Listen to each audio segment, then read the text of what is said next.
Saturday afternoon, 1975. You walk into the bathroom and there she is, a plastic doll cut off at the waist, wearing a big crocheted dress, sat on the back of the toilet. Underneath her skirt, a spare roll of Andrex. Your nan had one, half the street had one, and nobody ever questioned why. That's just one of 25 items in this video that made no sense but were in all of our homes. You might have forgotten about half of them, but the second I mention them, they'll come straight back. Breville brought out their toasted sandwich maker in 1974, and it took over British kitchens almost overnight. You'd butter 2 slices, put some cheese in the middle, close the lid, and 4 minutes later the filling was hot enough to take the roof of your mouth off. You'd bite in and spend the next 10 seconds breathing through it while everyone else carried on eating. The non-stick stopped working after about 3 goes. After that, you were scraping melted cheese off with a butter knife. People tried all sorts in there. Beans if they were feeling brave. Chocolate spread if nobody was watching. A 2005 survey found nearly half of British adults still had one in a cupboard somewhere, unused. It had come out once a year for old time's sake and go straight back where it came from. The beaded door curtain was another kitchen favourite. Strings of wooden or plastic beads hanging from the frame. The idea came from places like Spain and Italy, where they kept flies out in the summer heat. In a terraced house in the middle of England in November, they didn't keep anything out. They just made noise, a big racket every time someone walked through. You couldn't sneak anywhere. Kids loved them. They'd walk through over and over just for the sound. Within a few weeks, half the strings had tangled together and stayed that way until there were just a few beads hanging off one side that nobody ever took down. If your house was built or done up in the 60s or 70s, there's a good chance it had a serving hatch, a hole cut in the wall between the kitchen and the dining room with a little sliding panel on it. You could pass plates through without walking all the way round. It sounded clever, but it didn't really work. You could only fit 1 plate through at a time, so everyone still had to get up and queue. All the steam and cooking smells came straight through the gap anyway, and whoever was in the kitchen could hear everything being said at the table, so they'd end up shouting back through the hole. The kids used it for passing notes, toys, and on at least one occasion, the cat. Now, some of these items were just a bit daft, but the twin-tub washing machine was genuinely hard work. 2 tubs sitting side by side, one for washing, one for spinning.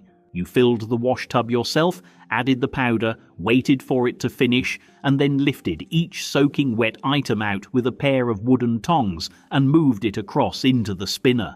The whole machine shook during the spin cycle, properly shook, enough to send it across the kitchen floor if you weren't holding on. You had to keep one eye on the drain hose the whole time in case it came loose and flooded the lino. Millions of homes ran one of these every Monday because that was wash day. The fondue set was a wedding present favourite in the 1970s. A ceramic pot with a little spirit burner underneath and a set of long forks. And the idea was you'd all sit round dipping bread into melted cheese like you were in the Swiss Alps. The burner was a nightmare to get going. The cheese either stayed hard or turned to rubber, and every single time someone's bread would fall off the fork and sink, and nobody ever knew what you were supposed to do when that happened. Most fondue sets came out once, made a mess, and went straight back in the box. Every charity shop in the country still has a stack of them. Now let's talk about bathrooms, because the 1970s had very strong opinions about bathrooms. The Avocado suite, that green sink, toilet and bath all matching, all in that very specific shade of green that most people in Britain had never seen on an actual avocado.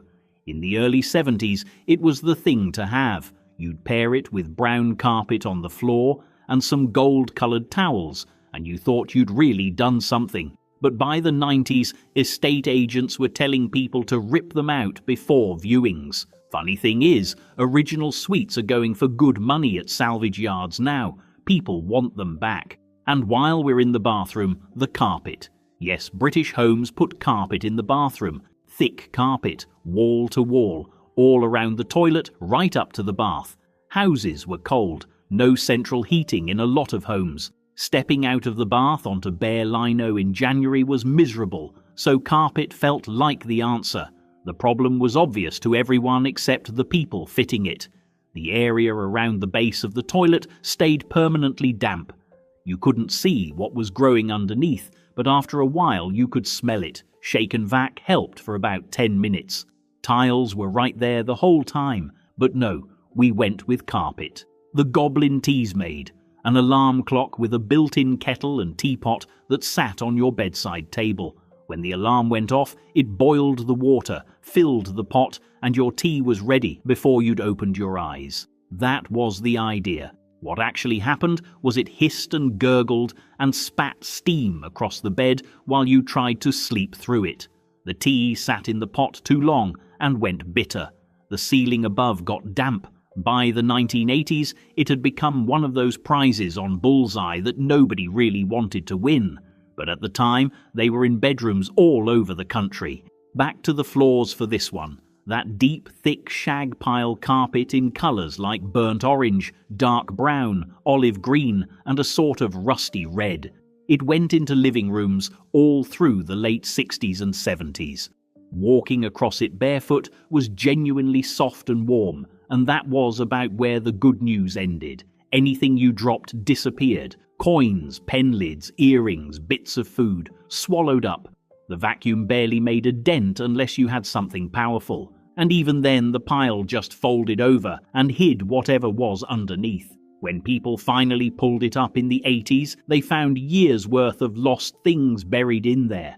If the carpet was holding on to everything, the furniture was doing the opposite. The three-piece suite in the 1970s was almost... These were real meals made by real families. From split-level houses in Ohio to ranch homes in California, dinner had to make sense during one of the most economically challenging decades in modern American history. Inflation was rising, gas was scarce, budgets were tight. Families sat down to hearty, filling meals night after night.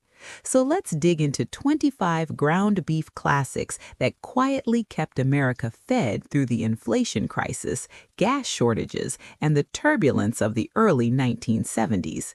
And if you're enjoying this trip through food history, hit subscribe and ring the bell so you don't miss what we uncover next. 1. Dutch oven meatloaf with crackers. Nothing captures early 70s ingenuity quite like stretching a meatloaf with a full sleeve of saltines.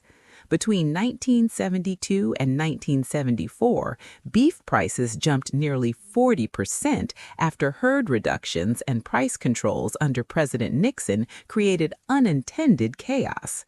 Home cooks responded the only way they knew how, by making do. The mixture went into a greased Dutch oven topped with strips of bacon and baked low and slow. The crackers absorbed the fat, giving the loaf a tender, almost airy texture, while the bacon created a glossy mahogany finish. 2. Tater tot casserole. Before Instagram sheet pan dinners, there was tater tot casserole, golden, bubbling, and proudly practical. Introduced in the 1950s, tater tots became a budget hero in the 1970s.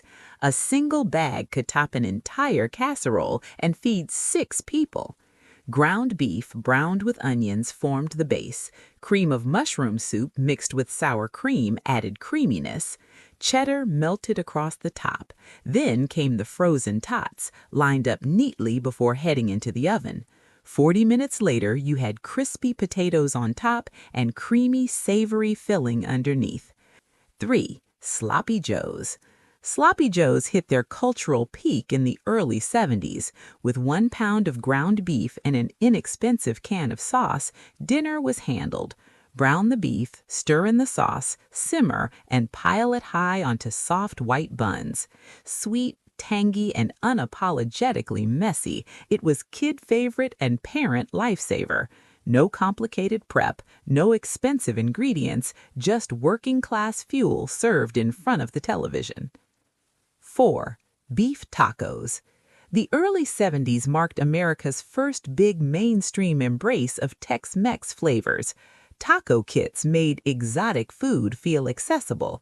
Ground beef simmered with a seasoning packet became the filling for crispy corn shells, topped with lettuce, tomatoes, cheddar, and sour cream. Were they authentic? Not even close, but they were a gateway, an introduction to flavors beyond meat and potatoes. Taco night felt adventurous without being risky. 5. Beef paprikash. Hungarian immigrants brought paprikash to the Midwest long before the 70s, but during tight economic times, ground beef replaced pricier cuts. Onions, sweet paprika, broth, and sour cream created a rich, brick-red sauce poured over egg noodles. It was comforting, deeply flavorful, and budget-conscious, an old-world dish adapted to new-world realities. 6. Stuffed cabbage rolls. Known as golapki or tolted kapusta, stuffed cabbage rolls became Sunday staples in working-class neighborhoods. Tender cabbage leaves wrapped around a mixture of ground beef and rice, then baked in sweet and sour tomato sauce. They took time, they required patience, but they showed care. In an era when many women were still expected to manage the household full-time, these rolls were proof that dinner wasn't just a meal, it was love. 7. TV dinner Salisbury steak. Swanson's frozen dinners boomed as dual-income households increased, but many families recreated Salisbury steak at home.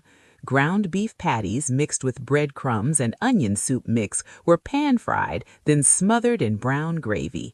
It wasn't steak, but it didn't need to be. Served in front of the TV, it symbolized convenience meeting nostalgia.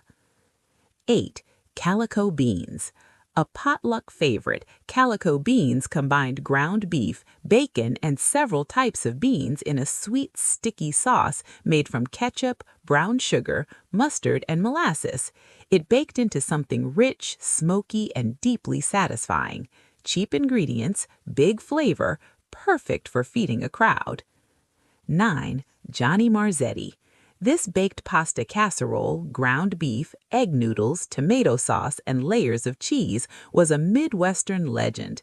Easy to assemble, endlessly adaptable, and perfect for stretching ingredients. It showed up everywhere, from church suppers to school cafeterias. 10. Beef and potato casserole. Layers of thinly sliced potatoes, seasoned ground beef, and creamy mushroom sauce baked into a filling one-dish meal. It was meat and potatoes philosophy in casserole form, simple, hearty, and dependable. 11. Cocktail meatballs. No 1970s gathering was complete without sweet and savory meatballs simmered in chili sauce and grape jelly. They were glossy, toothpick-ready, and surprisingly addictive. The sauce sounded strange but worked beautifully. They weren't about authenticity, they were about hosting with confidence. 12. Cowboy casserole. Ground beef, corn, tomato soup, and cheese topped with biscuit dough baked into a hearty skillet meal. It was bold, filling, and built for hungry families who valued substance over presentation. 13.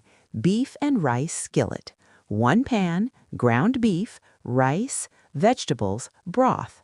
Simmered together until tender and flavorful. Minimal cleanup, maximum payoff. Efficiency was the point.